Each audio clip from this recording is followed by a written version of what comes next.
అలా దారేమంటే నడుచుకుంటూ వెళ్తున్నాడు. ఒక పెద్ద ఆయన మంచి ఆఫీసర్ అనుకోండి, వెళ్తుంటే ఆయన కారు వేసుకెళ్తున్నాడు. కారు వేసుకెళ్తుంటే ఒక గాలిపటం ఒక చెట్టుకి ఏలాడుతున్నాడు. గాలిపటం మామూలుగా దారం దిగిపోయి ఏలాడుతున్నాడు. అది చూడగానే ఆ గాలిపటానికి ఉరి వేసినట్టు అనిపించింది. అది ఆలోచిస్తే దానిలో ఒక జీవిత సత్యం కూడా దానికి గమనం వచ్చింది. ఎలా అంటే గాలిపటం అంట ఆ ఎగురుతున్నప్పుడు మనం దారం ఎగరేసాం కదా, ఎప్పటికప్పుడు ఆ దారం నుంచి తప్పించుకోవాలని చూస్తాం.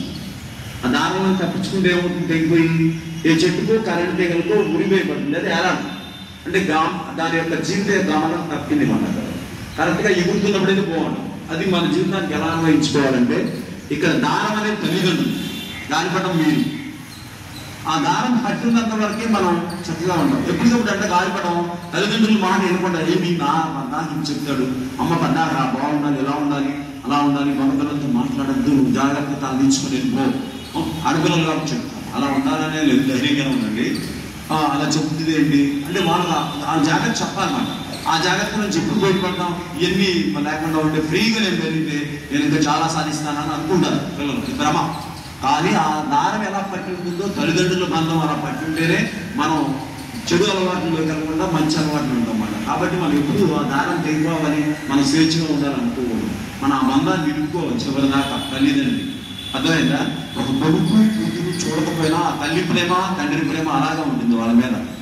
మనం ఏమనుకుంటాం, ఆ తల్లి ముసలి అయిపోయింది లేదా తండ్రి ముసలాడు అయిపోయాడు, నేను పద్దాకు చాదస్తంగా చెప్తావు అంటారు, అది చెప్పిందే చెప్తూ ఉంటారు జాగ్రత్తని. అదే జనరల్గా మనిషిలో ఉన్న సహజమైన స్వభావం మీకు కూడా అలాగే ఉంటుంది. అమ్మ పద్దాకు నస పెడుతుంది, నాన్న పద్దాకు నస పెడుతున్నాడు, ఈ నస లేకపోతే నేను ఇంకో జీవితంలో ఎదుగుతాను అనుకుంటాను. కాదు, ఆ నస ఆ దారం అనేది లేకపోతే దారం ఎప్పుడు వెళ్ళిపోయిందో అప్పుడు మన గాలిపటం ఎలా కరెంట్ మేకలు చిక్కుందో మన జీవితం కూడా అలాగే ఉంది.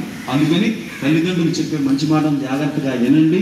మరి ఆ గాలిపటం చక్కగా దారంతో ఎగిరినట్టుగా మనం కూడా తల్లిదండ్రుల ఆధిపత్యంలో కొంత వయసు వరకు ఉండాలి. అర్థమైందా? అప్పుడే మన జీవితం మనం అనుకున్న దాన్ని సాధించగలుగుతాం. మరి ఆ నీటి చక్కగా బాగుంది. మరి ఐఏఎస్ ఆఫీసర్ మరి ఆయన చదివాను విశ్వాసం పిల్లలు పెంచుకున్న దానికి స్కూల్ ఉందా, కుక్కలు పెంచుకున్న దానికి స్కూల్ ఉందా? కానీ పిల్లలకి ఎందుకు స్కూల్? ఇప్పుడు ఎంతో ఆలోచించారు మనం. ఇలా సివిలైజేషన్ వచ్చింది కాబట్టి కరెక్ట్గా స్కూలింగ్ ఉంటే పిల్లలు వ్యక్తిగా ఎదుగుతారు, జీవితం బాగుంటుంది, ఒక ప్లాన్ చేసుకుంటారని అనుభవం ఉన్న వాళ్ళ వ్యక్తుల్ని మరి ఉద్యోగస్తులు టీచర్స్గా నియమించి మీకు మంచి పాఠాలు చెప్తున్నారు, పాఠాలు చూపిస్తున్నారు. కాబట్టి చదువుతో పాటు కోకరికలర్ యాక్టివిటీస్ జరగాలి, స్పోర్ట్స్ యాక్టివిటీస్ జరగాలి, స్కూల్లో చక్కగా శారీరక శ్రమ జరగాలి. చెమట పడ్డేటప్పుడు ఏదో ఒక ఆట ఆడండి. వెయ్యి పిల్లలు ఖాళీగా కూర్చోవద్దు. ఇక్కడ గుంపులుగా మీటింగ్లు పెడుతున్నారు. అంటే వెయ్యి పిల్లలే కాదు, సాయంత్రం కూడా ఇప్పుడు రీసెస్కి వెళ్ళినప్పుడు అలా కాకుండా చక్కగా వాటర్ పట్టుకోవడం, వాష్రూమ్కి వెళ్ళడం, రీసెస్కి వెళ్ళినప్పుడు లంచ్ పీరియడ్ అప్పుడు కూడా వెళ్ళరు లంచ్కి. అక్కడ మీటింగ్ పెడతారు. మీటింగ్ పెట్టి ఎప్పుడో చివరిలో 12 అయింది అక్కడ భోజనానికి వెళ్ళిపోయి 12:30 వరకు ఫోన్ చేస్తున్నారు. మరి ఇవన్నీ కూడా చూడాలన్నమాట. ఒక పద్ధతి లేదు, ఆ టైం సెన్స్ లేదు మాట మీ దగ్గర. కరెక్ట్గా ఆ టైం సెన్స్ లేని వాళ్ళు నేను చూస్తూ ఉంటాను. ఈరోజు లంచ్ పీరియడ్లో పిలుస్తా, భోజనం చేయకుండా ఇక్కడ మీటింగ్లు పెట్టేవాళ్ళు. అర్థమైందా? అలాగే డ్రిల్ పీరియడ్లో ఆడకుండా మీటింగ్లు పెట్టేవాళ్ళని కూడా పిలుస్తా. ఎక్కడో ఉంటా నేను చూస్తూ ఉంటాను క్లాస్ నుంచి బయటకు వచ్చి లెక్క చెప్తాను. అలా వాళ్ళు లెక్క మార్నింగ్ అమ్మా. నేను ఈరోజు ఒక రియల్ ఇన్స్పిరేషనల్ స్టోరీ చెప్తాం అనుకుంటున్నాను. ఆవిడ పేరు అరిణిమా సిన్హా. ఆమె ఒక నేషనల్ వాలీబాల్ ప్లేయర్. ఒకసారి సిఏఎస్ఎఫ్ ఎగ్జామ్ రాయడానికి ఫ్లైట్లో ఢిల్లీ వెళ్తున్నారు. అలా వెళ్తున్నప్పుడు కొంతమంది రాబర్స్ వచ్చి ఆమె బ్యాగ్ని లాక్కునే ప్రయత్నంలో మూవింగ్ ట్రైన్లో వచ్చి ఆవిడ కింద పడిపోయింది. తను లేవలేని స్థితిలో ఉండగానే మా కారు మీద నుంచి ఇంకో ట్రైన్ వెళ్ళిపోయింది. ఆమె రాత్రంతా ఆ ట్రాక్ పక్కన అలాగే పడున్నారు. సరే, తర్వాత కొంతమంది చూశారు, ఆమెని హాస్పిటల్కి తీసుకెళ్ళారు. ఆవిడ ఒక కారు తీసివేశారు. దాని బదులు ఒక ఆర్టిఫిషియల్ లెగ్ అనేది అమర్చడం జరిగింది. ఆమె ఆ హాస్పిటల్లో ఉండగానే ఒక న్యూస్ విన్నారు. అప్పుడు క్రికెట్ వరల్డ్ కప్ గెలిచింది ఇండియా. అందులో యువరాజ్ సింగ్ కూడా పాల్గొన్నారు. అతను క్యాన్సర్తో బాధపడుతున్నారు. సో అది తను ఇన్స్పిరేషన్గా తీసుకుంది. నేను ఏమైనా సాధించాలి అనుకుంది. సరే, ఎవరెస్ట్ ఎక్కుదాం అనుకుంది. వెంటనే ఫస్ట్ లేడీ ఉమెన్ ఎవరైతే ఎవరెస్ట్ ఎక్కారో బచేంద్రి పాల్, ఆవిడ దగ్గరికి వెళ్ళింది, ఆవిడని కలిసింది. ఆవిడే ట్రైనింగ్లో 52 రోజుల్లో ఆర్టిఫిషియల్ లెగ్తోనే ఎవరెస్ట్ని అధిరోహించాడు. అక్కడితో ఆమె ప్రయాణం ఆగిపోలేదు. ఇంకా ప్రపంచంలో ఎన్నో ఎత్తైన శిఖరాలు అధిరోహిస్తూనే ఉన్నారు అన్ని దేశాల్లో. ఆ తర్వాత ఆవిడకి పద్మశ్రీ వచ్చింది. పద్మశ్రీతో పాటు ఎన్నో అవార్డులు, రివార్డులు అన్నీ వచ్చాయి. ఆవిడ తర్వాత వచ్చిన తన క్యాష్ ప్రైజెస్ ఏదైతే ఉందో దాంతో పేద పిల్లల కోసం ఒక స్పోర్ట్స్ అకాడమీని స్థాపించి పేద పిల్లలకి ఉచితంగా ట్రైనింగ్ ఇవ్వడం స్టార్ట్ చేశారు. దీన్ని బట్టి మనకి తెలుస్తుంది ఏంటంటే అంగవైకల్యం అనేది మన శరీరానికి కానీ మన ఆలోచనలకి రాకూడదు. సంకల్పం గట్టిగా ఉంటే ఏదైనా సాధించవచ్చు.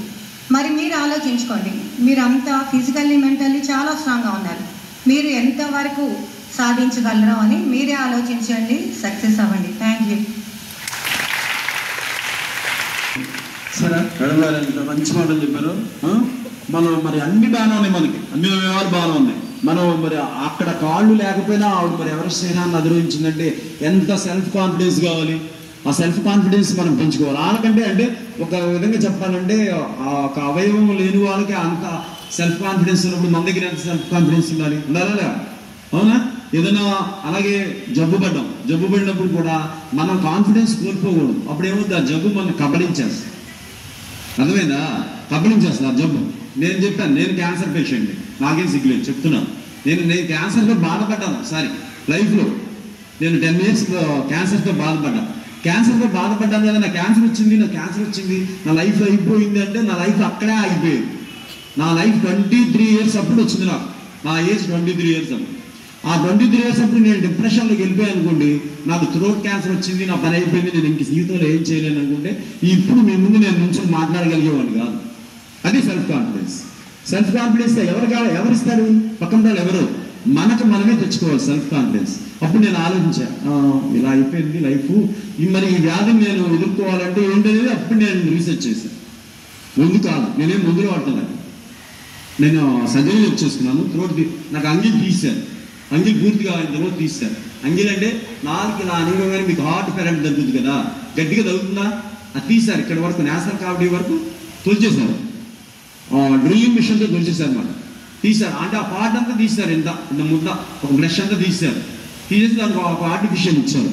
అప్పుడు నేను ఆలోచించుకున్నాను, ఈ వ్యాధిని మనం ఎదుర్కోవాలంటే కొంచెం మనకి శారీరక శ్రమ ఉండాలి, లైఫ్ స్టైల్ మార్చుకోవాలి. అప్పటి వరకు నేను లైఫ్ స్టైల్ అంటే ఉండేవాడు కానీ పెద్దగా అంత దృష్టి పెట్టాలి ఆహారం మీద కానీ ఆ లైఫ్ స్టైల్ మీద కానీ.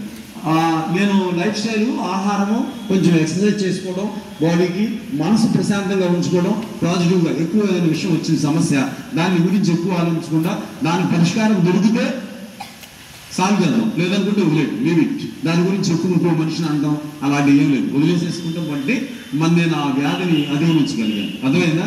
మరి అది స్ఫూర్తిగా తీసుకోవాలి. అంతేగాని ఇప్పుడు కూడా మీరు సార్ క్యాన్సర్ పేషెంట్ అనుకుంటే నాకు ఇబ్బంది లేదు, నేను కాన్ఫిడెన్స్తో ఉన్నాను, ఆ వ్యాధిని ఎదుర్కొన్నాను అనే కాన్ఫిడెన్స్ మీలో రావాలి, పాజిటివ్ దృక్పథం రావాలి.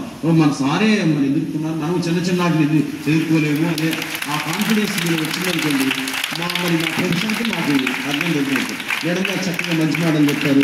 మరి ఎన్ని దృష్టిలో పెట్టుకుని మీరు జీవితంలో ఎదగండి.